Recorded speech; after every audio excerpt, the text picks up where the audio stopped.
Okay, students, we're going to simplify rational expressions and on this side and then multiply on the back side.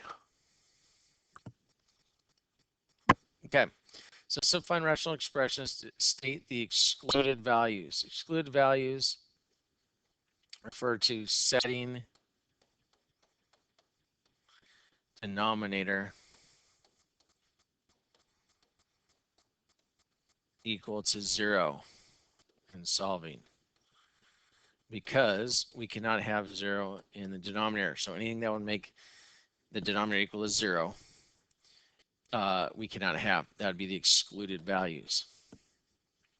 So actually, it's best to do those first. Okay.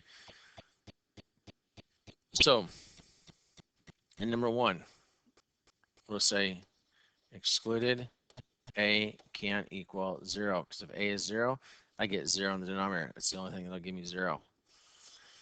Now, simplifying this, I just simplified 12 over 48. That's 1/4, because 12 times 4 is 48. And here I have 1a, and in the denominator I have 3 a's. Where do I have more a's? In the denominator. And how many more do I have? 2. Okay, so that would be my simplified rational expression. Let's come over here to number 6. Notice the numerator does not have parentheses around it, but when there's more than one term, put parentheses around it. That's all together as 1. Now I can see very clearly how I have a z plus 1 there and a z plus 1 there. Oops, I forgot to go ahead and name the excluded values. Excluded values, do that first. Z plus 1 can't equal 0, so z can't equal -1. And z, minus 1 can't equal 0, so z can't equal +1. Okay, if either of those occur, then I get a 0 in the denominator, can't have it. Now, once I've done that, now I go ahead and cancel the z plus 1's out, and my final answer is 1 over z minus 1. Okay.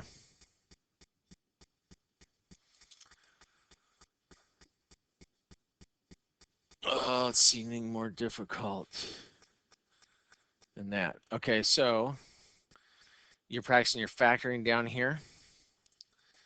Let's do 16.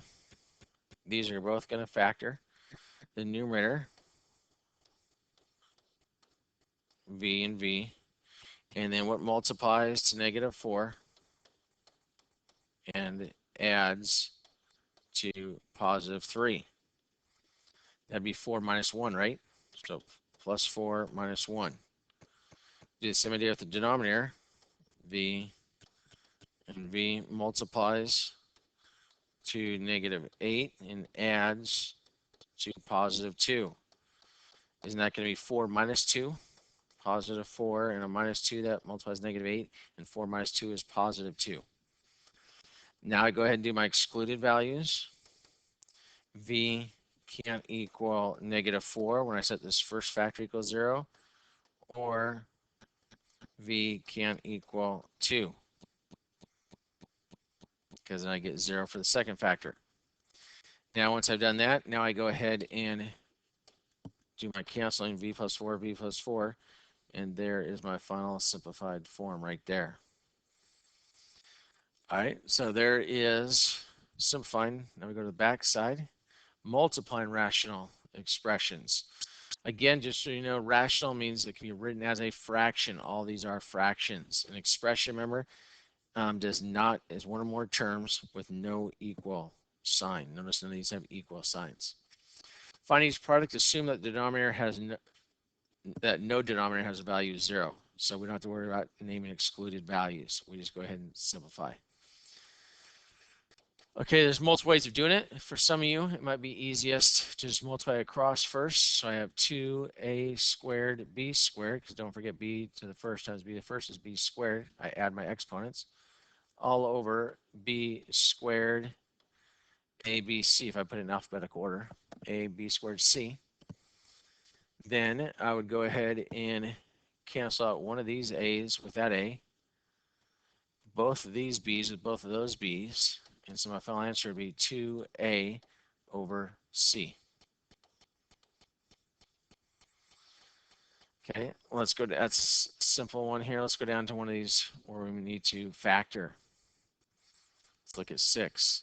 Don't forget, when I have a binomial, every time I have a binomial, I should be looking for difference of squares. We've already done that. So this is a different square. So there's my difference sign, and y squared is a perfect square, and 9 is a perfect square. So that factors into y minus 3 and y plus 3. Okay, that's the only numerator or denominator of either of these fractions that factors. Okay, now 4 will cancel the 8 2 times. That y plus 3 will cancel that y plus 3. So I'm left with 2 times y minus 3 in the numerator and nothing, just 1. No, it's not technically nothing, but 1 in the denominator. And then you'd probably have you distribute that through and get 2y minus 6 is my final answer. Okay. How many do we have? Should I do one more? We'll do one more down here. Let's go ahead and do 15. Okay. So the first terms have to multiply to 2c squared. So that's a no-brainer. It can only be 2c and c to multiply to 2c squared. Okay, it multiplies to -6, adds to -5. So that's going to be -6 and a positive 1. Okay, and so 2 times -3, in other words, the first and the last, there's my -6 right here. And the other one has to be positive 1. That's already 1 times a 1 there. My 2 inside ones multiplied to the other one. There's my positive 1 there. So there's that factoring. I should see right here a difference of perfect squares. So that's going to factor into c minus d times c plus d. And that's the only factor I have. Nothing in the numerator, denominator factors.